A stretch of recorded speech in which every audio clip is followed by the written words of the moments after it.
Թուրքիայի կենտրոնական Քրաքալե նահանգի շրջաններից մեկում զինամթերքի պահեստավորման եւ օգտահանման ձեռնարկությունում պայթյուն է որոտացել, դրա հետևանքով 2 մարդ է զոհվել։ Զանգվածային լրատվամիջոցների տեղեկությունների համաձայն պայթյունի պատճառը դեռևս հայտնի չէ, դեպքի վայր են ժամանել հրշեջ եւ փրկարարական ծառայությունները։ Իրանն ամբողջությամբ բացել է օդային տարածքը քաղավիացիայի համար, բոլոր օդային երթուղիները բաց են 24 ժամ 7 օր ռեժիմով։ Ներքին եւ տարանցիկ չվերթների իրականացումը թույլատրվում է ամբողջ ծավալով։ Գդանսկում կայանալիք Ուկրաինայի վերակառուցման հարցերով միջազգային համաժողովը կանցկացվի ավելի կառուցողական մթնոլորտում առանց Վոլոդիմիր Զելենսկու։ Լրագրողներին հայտարարել է Լեհաստանի վարչապետ Դոնալդ Տուսկը։ Եթե խոսքն իմ մասին է, ես հիասթափված չեմ Զելենսկու բացակայությունից, իմ տեսանկյունից սա հավանաբար նշանակում է, որ համաժողովն ավելի արդյունավետ կլինի առանց ավելորդ լարվածության։ Ես սա համարում եմ լարվածության թուլացման ուղղված քայլ, ասել է Տուսկը։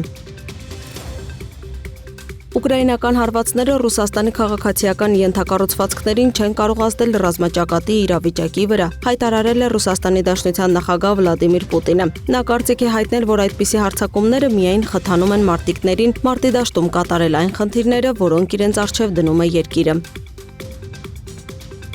Միացյալ Նահանգների բանակը նախատեսում է ստեղծել 2 մասնագիտացված վարժանքներ Ուկրաինայում մարտական պայմանները վերստեղծելու համար։ Անօդաչու թռչող սարքերի ակտիվ օգտագործման ասել է Միացյալ Նահանգների բանակի նախարար Դանիել Դրիսկոլը։ Մենք կարող ենք մոդելավորել էլեկտրոնային պատերազմի պայմաններն ու ամբողջ մարտական միջավայրը, նաև կարող ենք կազմակերպել գործակցություն անօդաչու թռչող սարքերի արտադրողների եւ անօդաչու թռչող սարքերի դեմ պայքարի մշակողների միջև, ասել է Դրիսկոլն ու ընդգծել, որ զինծառայողները կկարողանան այնտեղ մարզվել ժամանակակից մարտական պայմաններում եւ անմիջականորեն փոխազդել զենքի մշակողների հետ։ Դրիսկոլը նշել է, որ բանակը ներկայում փնտրում է համապատասխան վայր արտասահմանում նմանատիպ վարժանքների համար շատ ավելի ագրեսիվ մարզումների համար։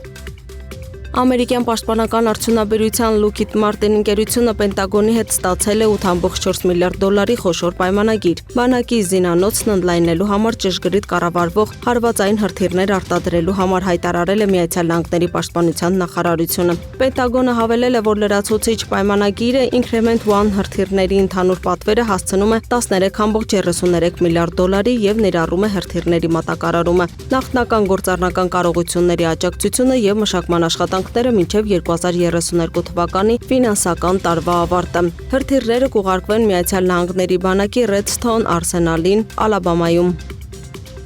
Իսրայելը հայտարարել է, որ Գազայի խաղաղության խորհուրդը հաջորդ շաբաթ կհավաքվի Կիպրոսում։ Հանդիպմանը կմասնակցեն կազմակերպության գործադիր խորհրդի, Պաղեստինի Գազայի կառավարման կոմիտեի եւ խաղաղության խորհրդի գերագույն ներկայացուցիչ Նիկոլայ Մլադենովի գրասենյակի ներկայացուցիչները։ Հաղորդվում է, որ Կիպրոսի հանդիպումը ենթադրաբար կներառի վերագործարկում, որը թույլ կտա ներգրավված կողմերին վերակարգավորվել եւ համաձայնության գալ։